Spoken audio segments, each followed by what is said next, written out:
তোমাদের সাথে মান কচু দিয়ে ইলিশ মাছ রান্না করা শেয়ার করব। দেখো কিভাবে রান্না করি, দেখতে থাকো। ফোড়নে আমি গোটা জিরে দিয়ে দিচ্ছি। এখন আমি কচুগুলো দিয়ে দিচ্ছি। এখানে লবণ, হলুদ, লঙ্কার গুঁড়ো দিয়ে দিলাম, কয়েকটা কাঁচা লঙ্কা চিরা। এখন আমি ভালো করে নেড়ে চেড়ে ভেজে নেব। কচুটা আমার ভালো করে ভাজা হয়ে গেছে। এখন আমি জল দিয়ে দিব। এখন আমি জল দিয়ে দিচ্ছি। ঝোলটা ফুটে উঠেছে। এখন আমি মাছগুলো দিয়ে দিচ্ছি।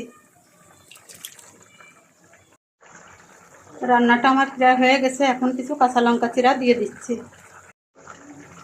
রান্নাটা আমার হয়ে গেছে। এখন কিছু ভাজা জিরার গুঁড়ো দিয়ে নামিয়ে দিব। রান্নাটা কেমন হয়েছে জানিয়ে দিও কমেন্ট করে।